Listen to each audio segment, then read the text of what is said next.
You're listening to the REI Marketing Nerds Podcast, the leading resource for real estate investors who want to dominate their market online.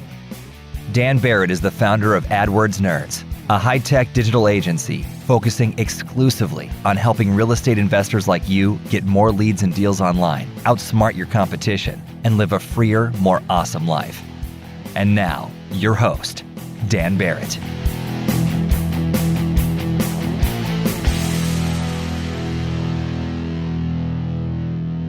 All right. Hello, everyone, and welcome to this week's episode of the REI Marketing Nerds Podcast. As always, this is Daniel Barrett here from AdWordsNerds.com.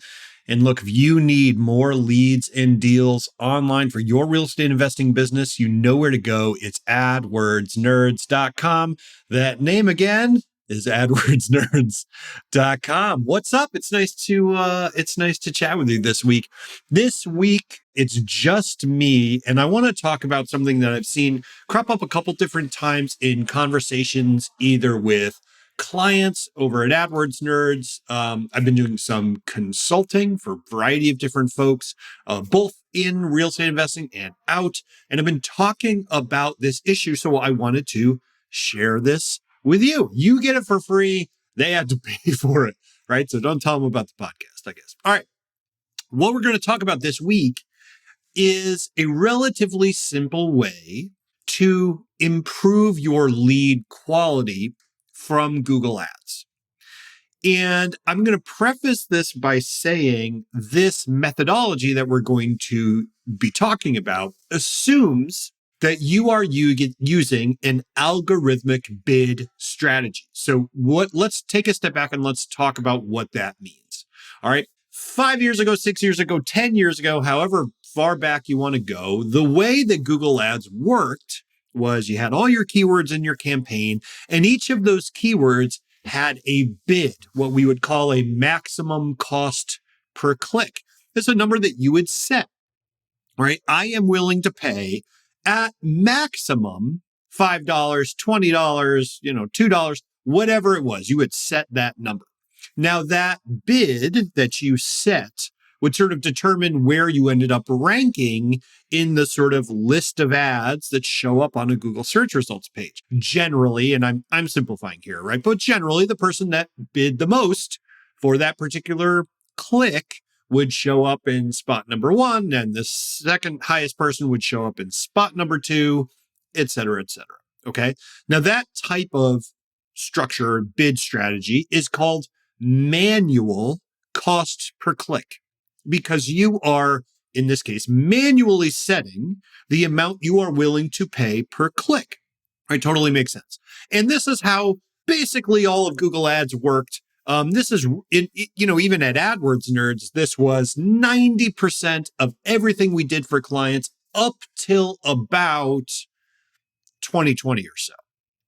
Now, what ended up happening is that over that same time period where we, and I think most real estate investors were using this same bid strategy, Google rolled out a variety of algorithmic bid strategies in which you, as the advertiser, don't set your bids. You do not determine the maximum cost per click. Instead, what you do is give Google a goal and let Google set those bids for you. Okay. All algorithmic bidding strategies basically work like that. You tell Google what the goal is. Perhaps you set some constraints on how you want it to pursue that goal. And then the computer goes out, crunches a bunch of numbers, and tries to find the optimal bids and strategy for you. All right. Now, there's a couple different ones of these. For example, you could tell your Google Ads account to maximize clicks, in which case, essentially what it's doing is it's trying to drive the absolute highest number of clicks it can within the constraint of your budget and keywords and market size, right? Similarly, you could tell that account to maximize conversions, saying, okay, a conversion in this case, for most investors, what a conversion is going to be is either a phone call or someone emailing you, contacting you from a form, something like that. So it's going to go out and say, okay, I want to maximize the number of conversions or leads I can generate within the constraints of the keywords you're targeting, your budget, and your market size, right? Similarly, there's a couple different variations on this. We don't have to go down the rabbit hole, but basically you can think of this as saying, okay, old-timey way. And by the way, manual cost per click still works great. We're actually using it a lot now. We're sort of going back to it in many cases. So I'm not saying that it's actually old-timey, like no one uses it anymore. We're not talking about horse and buggies, right? The manual cost per click still totally viable, really, really useful in many situations. But that's the sort of the classical way of managing a Google Ads account is you are managing your bids, you're setting those manually. And then the new way is you're giving Google a goal and it's optimizing around that goal and setting your bids for you. Okay. Now, let's talk about improving lead quality. And by the way I define lead quality is the ratio of leads generated to deals generated. The fewer leads you need to generate a deal, the higher your lead quality. All right. So, lead quality varies from channel to channel. What is a really good lead quality in direct mail won't necessarily line up with what's a really good lead quality in online ads or SEO or whatever, Facebook, Google, Bing, anything you could name, right? And actually an acceptable lead quality will vary quite a bit between markets and over time. Of course, you understand this, right? But that's how I'm defining lead quality. The lower the number of leads we need to generate in order to get a deal, that's how we're defining it. So let's say we're not happy with the number of leads we need to get a deal. We think that ratio should be better for us. How do we go about making that happen in the context of Google Ads? Well, the way it used to work with manual cost per click bidding is there was a couple things you could do. You could add negative keywords, which basically filter out some of the noise searches, the stuff that's off topic for us, stop those searches from triggering your ads. That should do it. You could pause keywords altogether to say, this keyword is generating stuff that's off topic for me. If I pause that keyword, I won't show up for that stuff. Similar in effect to adding negative keywords, right? That should do it. Or what you would do is adjust your bids. The keywords that were generating the best leads for you, you would drive those bids up in order to get more traffic from those keywords. And similarly, keywords that generated leads, but perhaps lower quality leads, you would drive those bids down in order to decrease the amount of money you spent on them. And this process of adding negative keywords, pausing keywords out, and then adjusting your bids manually up or down, that was how you impacted lead quality. There's some other stuff, of course, that you can do. I'm simplifying, but you get the picture. Now, I just talked about how right now, if you look at the sort of the Google Ads marketing landscape, what is happening is you are seeing a transition over to algorithmic bidding strategies. People are using maximize clicks or maximize conversions, or there's some other ones. But in those situations, the algorithm, Google, is setting your bids for you. So how do you improve lead quality in that case? Well, you can still add negative keywords and you can still pause keywords, but you can't adjust your bids. So what do? So that's the problem. Let's talk about right now what I think is a potential solution.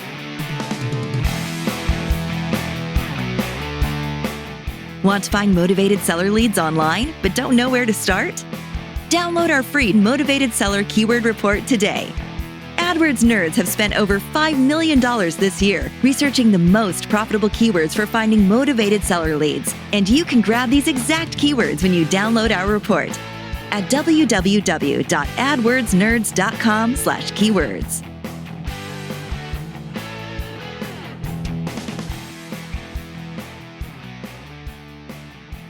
Now, this is going to get a little technical. I'm going to keep it high level. I promise I'm going to explain all my terms, so don't zone out, because this is something you can actually go and do on your website today.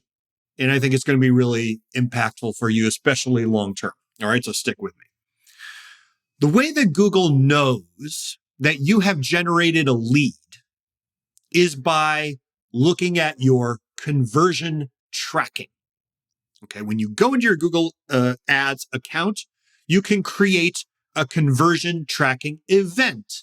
And really all that is a little piece of code that you put on your website in a particular place. Let's say you've got a sort of traditional real estate investor website where you've got a short form up front. Maybe it asks for their name and their address, their phone number, their email, whatever you ask for. And then you've got a second step form where you ask for significantly more information. How many bathrooms, how many square footage, right? Whatever you ask for. All right. It's fair to say that most investors are tracking when people fill out that first form. And the way you would do this is in the Google Ads account, you'd create that conversion tracking event. Again, just a little piece of code. You're going to put it on your website so that that piece of code loads when someone fills out that first form. So Google knows anytime this code is loaded and they get that information sent to them, they know that someone filled out that first step form. And if that person has clicked on a Google ad before doing that, Google will see that information, connect the two, and say, aha, I have produced a conversion. Okay, so that's how that works. And most investors are doing this. Most investors have that first step form tracked. It's all well and good. Now, of course, we also said that most investors have a second step of some kind. In fact, many investors now will have multiple steps, right? So they might have step 1 and step 2, but then step 3, step 4, step 5. Other investors are just going to have step 1 and step 2. Anyway, it's fine. But what's interesting is, I think most investors would agree with me as well, that if a lead fills out just the first step form, they just give their name, their phone number, their address, and their email or whatever, and not the second step form, on average, and of course I'm saying on average, of course there's, exceptions, but on average, that lead will be lower quality than a lead that fills out both the first and second step form. This is because there is significantly more effort involved in filling out both forms, right? I'm going deeper down the funnel. I'm jumping through more of the hoops you have in front of me. What I'm doing by exerting that effort is demonstrating my level of motivation. So I think it's fair to say, on average, yes, we want to get leads that fill out that first step, but also we want to get leads that fill out both steps. Now, let's take a step back and think about this. If leads that fill out both forms are higher quality, that means we will need less of them to produce a deal. Remember, we defined lead quality as the ratio to between leads generated and deals generated. So if a lead is higher quality, that means we need less of them to close a deal. Okay? Makes sense, right? Now, would you be willing to pay more for that lead that filled out both steps than the lead that just filled out the first step? Your answer should be yes. Why? Because if you need fewer of them to generate a deal, that means you can afford to pay for more of them. They are more valuable. Okay? If you're in a lottery or something, and you've got one kind of ticket where 1 in a million is going to win the lottery, and you've got another kind of ticket where 1 out of 10 is going to win the lottery, that 1 out of 10 ticket is worth more. You should be willing to pay more for it. Makes sense, right? We all understand this, sort of at a gut level. If I need fewer of them to close a deal, they're more valuable to me. They are going to generate more revenue for my business. Okay. Now, how do we tell Google that? Because remember, Google is setting our bids.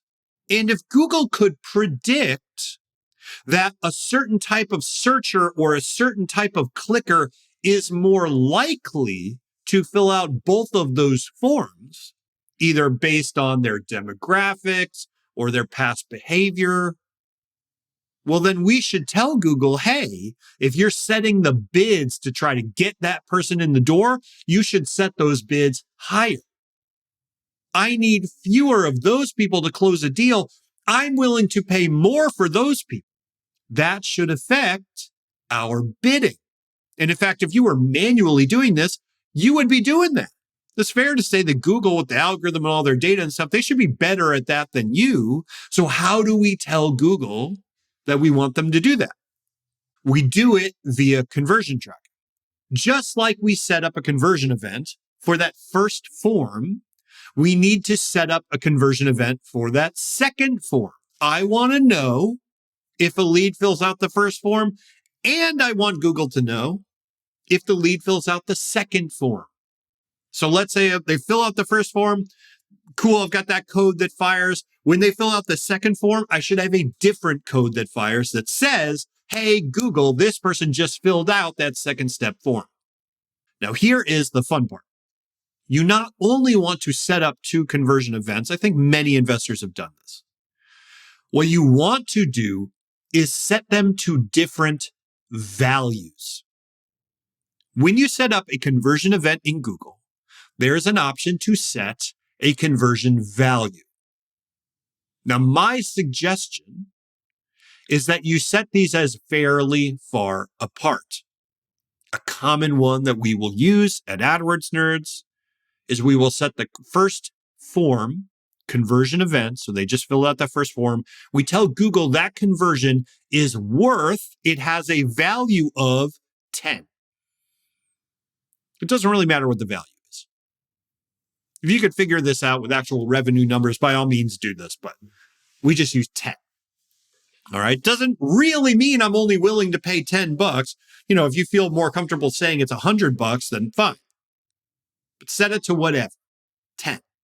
All right. Now that second form conversion event, the one that only fires when they fill out the full process, we set that one, we set the value of that conversion to 100. Or if you set 100 for the first one, we'd set 1,000, basically 10x it. Why? Because it's more valuable to us. We know we need fewer of those leads to close a deal. I need to make sure that Google knows that.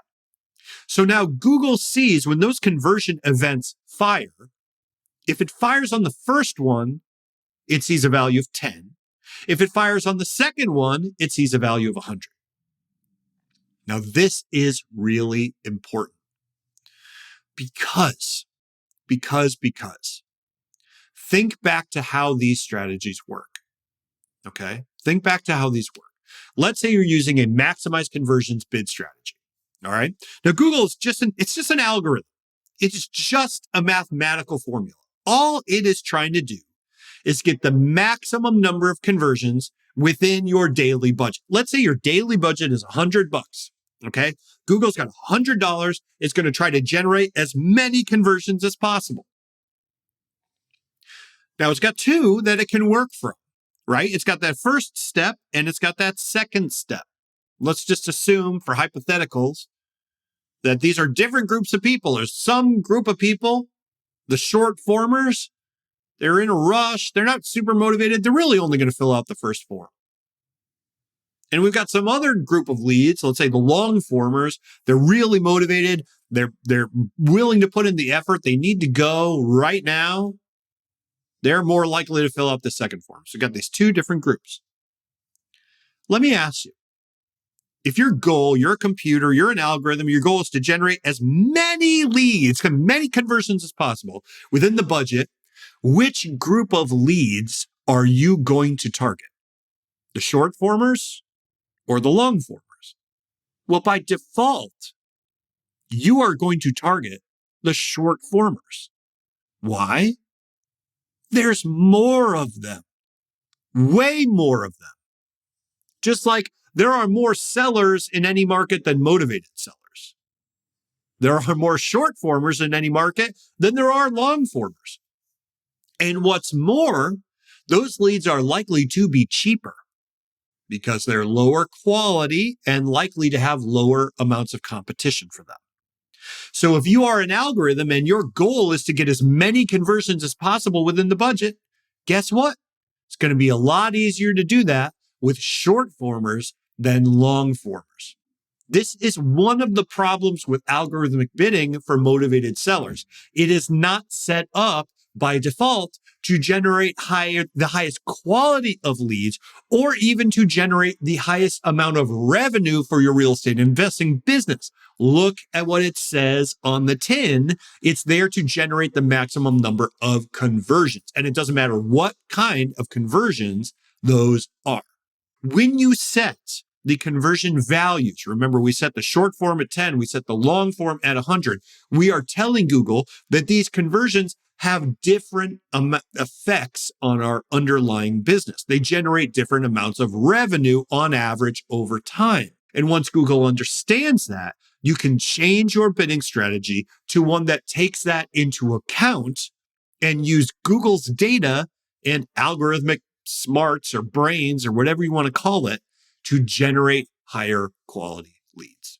I know that was high level, but I hope it made sense. If you have any questions at all, let us know. AdWordsNerds.com is the website. Go hit us up there. And look, I would love if you could leave us a review on this podcast. It really helps us out. Anywhere you listen to it, leave us a review. I check every single one, and I really do appreciate it. As always, this is Daniel Barrett from AdWordsNerds.com signing off. I will talk to you next week. Cheers.